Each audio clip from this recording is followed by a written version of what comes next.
আরে এখানে কি ক্রাইসিস আছে? এখানে এখানে হ্যাঁ কোনো ক্রাইসিস নেই এখানে। হ্যাঁ বেলডাঙ্গা তো বিভিন্ন ভাবে বিভিন্ন সময় বিভিন্ন দাঙ্গা হচ্ছে, বেলডাঙ্গায় সমস্যা হচ্ছে এবং এখানে এনআইএ কে আসতে হয়েছে অল্প কিছুদিন আগে শুনেছেন।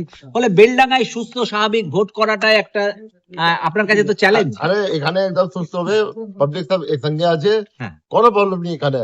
এখানে ইনফ্রাস্ট্রাকচার খুব ভালো আছে, দেখুন এত ভালো এখানে হুম, মাদ্রাসা আছে, এখানে ভালো তিন বুথ আছে এখানে। হ্যাঁ হ্যাঁ আর দারুণ, এখানে আমি এত বুথ দেখে আসছি, এরকম বুথ দেখলাম না আমি। হ্যাঁ এত ভালো বুথ আছে এখানে, সব জিনিস আছে। আমি অনেক গ্রামে গেছি, হ্যাঁ মানুষ কোনো ভয় নেই ওখানে, কোনো ভয় ভীতি নেই, কিছু হুমকি টুমকি নেই ওখানে। সব বলছে কি আমরা অনেকদিন থেকে ভোট দিতে এসছি, এবারও ভোট দেবো। 3-4 দশকের স্যার ট্র্যাডিশন হচ্ছে মুর্শিদাবাদে মৃত্যু আর ভোট এটা প্রায় সমার্থক হয়ে গেছে। একাধিক মৃত্যু 2009-8 মৃত্যু দেখা দিয়েছে। এবার রক্তপাতহীন নির্বাচন করতে পারবেন কি মনে হচ্ছে নিশ্চয়ই 2026-এ? নিশ্চয়ই নিশ্চয়ই, এবার রক্তদান হবে। এটা এটা একটা पर्व হবে এখানে, যেটা আপনার पर्व হয়, দুর্গা পূজা হয়, হুম হুম লোক প্যান্ডেল দেখতে যাবে, এখানে একটা पर्व মতন হবে, লোক আসবে পুলিশ স্টেশন ভোট দিয়ে চলে যাবে। হুম। রক্তদান হবে এখানে। রাজ্যের সবচেয়ে বেশি যে ভোট যাদের ডিলিট হয়েছে সেটা মুর্শিদাবাদে। সবচেয়ে বেশি মানুষ মুর্শিদাবাদে বাদ গেছে। এইটাকে আপনারা কিভাবে দেখছেন? এখানে সেটা কোনো ল অ্যান্ড অর্ডারের সমস্যা হতে পারে? দেখুন, যেটা বাদ গিয়েছে, যেটা আছে আমাদের সুপ্রিম কোর্ট অর্ডার ছাড়া, যে সুপ্রিম কোর্ট অর্ডার পরে হুম আমাদের যেটা আছে সব এডজুডিকেশন চলে গেছিল। হুম এডজুডিকেশন করেছিল সব জুডিশিয়াল অফিসার। হুম হুম এডজুডিকেশন মধ্যে কিছু নাম বাদ গিয়েছে, কিন্তু এডজুডিকেশন মধ্যে ট্রিবিউনাল সেট আপ হয়েছে, হুম ট্রিবিউনালতে লোক যাচ্ছে, আপিল করছেন। হুম হুম তো এত নাম যেটা বাদ গিয়েছে, যেটা আপনি বলছেন হুম এডজুডিকেশন পরে, এটা তো জুডিশিয়াল প্রসেস পরে হয়েছে, সুপ্রিম কোর্ট অর্ডার ভিত্তিতে হয়েছে। এটা তো ইসিআই থেকে या ইআরও থেকে হয়নি। হুম আর যখন এডজুডিকেশন হবে, নাম বাদ চলে গেছে, প্রসেস আছে, হুম আবার ও লোক আপিল করবে ট্রিবিউনালে, যদি যোগ্য থাকবে নিশ্চয়ই আবার ফিরবে। মুর্শিদাবাদ এমন একটা জেলা যেখানে একাধিক রাজনৈতিক দল, তাদের শক্তি রয়েছে সমতুল্য।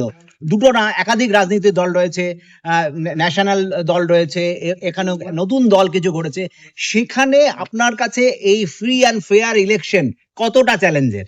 আরে আমাদের এত দক্ষ, এখানে ডিএম আছেন, এসপি আছেন, গোটা প্রশাসন আছে, এখানে সিএপিএফ আছে, এখানে প্রত্যেক যে আমাদের আজকে মিটিং হচ্ছে, ওসি থেকে নিয়ে, বিডিও থেকে নিয়ে, আরও থেকে নিয়ে, সবাই থেকে নিয়ে, গোটা প্রশাসন একজুট হয়ে পাবলিককে ভালো পরিষেবা দেবে, এন্ড ভয় মুক্ত এন্ড নতুন একটা ইলেকশন দেবে। মুর্শিদাবাদে দেখা গেছে যে মুর্শিদাবাদে নির্বাচনের সময় অবজারভার যারা আসেন তারা হাজারদুয়ারি বেড়াতে যান, তারপরে যে সেন্ট্রাল ফোর্স আছে তারা হাজারদুয়ারিতে বেড়াতে যান ভোটের দিনে।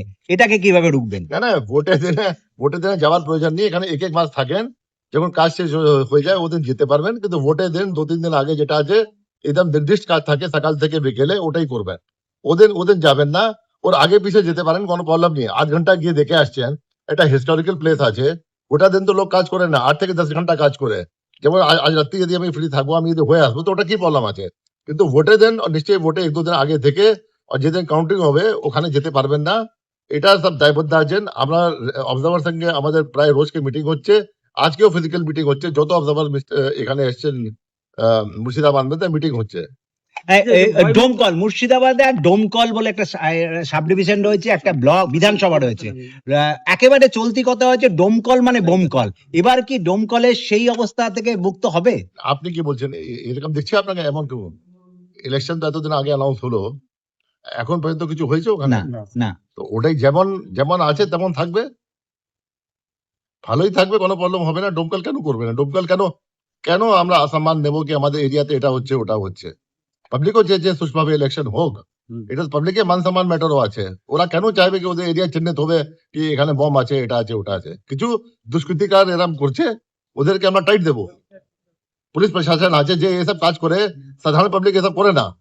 কিছু লোক করে, যেটা আছে এন্টায়ার সিস্টেম, ওদেরকে আমরা ঠিক করবো, একদম আসুদ দেবো ঠিক মতন আমরা। এখানে তো স্যার দেখা গেছে একজন ফরাক্কাতে নির্বাচন চলাকালীন একজন বিধায়ক এ করার পরে আপনার নির্দেশ দেওয়ার পরেও পুলিশ সেখানে এফআইআর করেনি। ফরাক্কার প্রাক্তন বিধায়ক তিনি করেছিলেন, এটা প্রকাশ্যে দেখা গেছে। ওটা তো ইসিআই অর্ডার করেছিল, এফআইআর তো ওদের এফআইআর হয়েছিল।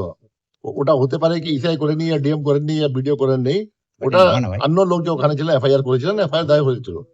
কিন্তু তিনি তো অ্যারেস্ট হননি বা ওনার বিরুদ্ধে কোনো লিগ্যাল অ্যাকশন হননি, ওনার জাস্ট সেটা তো যেটা भी আছে পুলিশ দেখছে, এন্ড অ্যারেস্ট ফ্যারেস্ট যেটা भी আছে অ্যাজ পার দ্য ক্রাইম হয়, পুলিশ দেখবে, যেটা আছে নিশ্চয়ই দেখছে, দেখবে, বিবেচনা চলছে, যেটা আছে পুলিশ যেরকম আছে দেখবে, করবে কাজ। আপনি একবারে এই যে একবারে গ্রাউন্ড জিরোতে এসেছেন, কেমন লাগছে আপনার আরে দেখে? আমি গ্রাউন্ড জিরো তো প্রত্যেক জেলায় যাচ্ছি, যেখানে আমি চেষ্টা করছি কি যত আমি কভার করতে পারবো গ্রাউন্ড জিরো পজিশন জানবো, তো কলকাতা বসে ওরকম আমি বেশি চিন্তা ভাবনা করতে পারবো কি আমাদের কি পদক্ষেপ প্রয়োজন আছে কি নিয়ে আছে। মহেশপুরে যে একটা মেয়ে অভিযোগ করলো, কি বলবেন? যে ওই যে বললো যে 8টা ডিলিট হয়ে গেছে ভোটের নামে। না ওটা তো আমি ওনাকে পরিষ্কার বললাম কি আপনার যদি ভোটের নাম ডিলিট হয়ে গেছে ওটা আপনার জুডিশিয়াল প্রসেস হয়েছে। নর্মালি তো এসআইআর মধ্যে এসব হয় না, নর্মালি এসআইআর মধ্যে ইআরও নিষ্পত্তি করে ও যেটা আপিল থাকে ডিও কাছে আসে ও তারপরে সিও কাছে আসে। এবার সুপ্রিম কোর্টে লোক গেছেন, অনেকবার কোর্ট গিয়েছেন, সুপ্রিম কোর্ট বলছে এটা বিশ্বাস মতন অবস্থা নেই এখানে, এই জন্য আমি জুডিশিয়াল অফিসারকে এখানে নামিয়ে দিচ্ছি।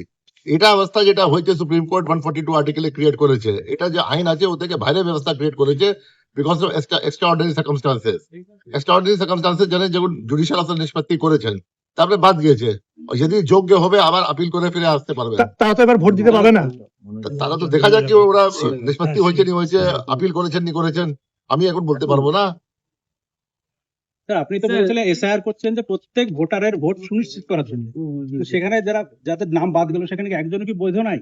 ভাই যেটা যেটা যেটা আমি এটা বলতে পারবো না যে এখন যেটা আছে ম্যাটার সাবজুডিস আছে, সাবজুডিস ম্যাটার আমি বলতে পারবো না। আর যে নিষ্পত্তি হয়েছে জুডিশিয়াল অফিসার থেকে হয়েছে আমি কিছু বলতে পারবো না, সুপ্রিম কোর্টে এখন পর্যন্ত কেস চলছে, ম্যাটার সাবজুডিস আছে আমি বলতে পারবো না। স্যার বুড়ি হওয়ার করা এবং এখানকার যে একেবারে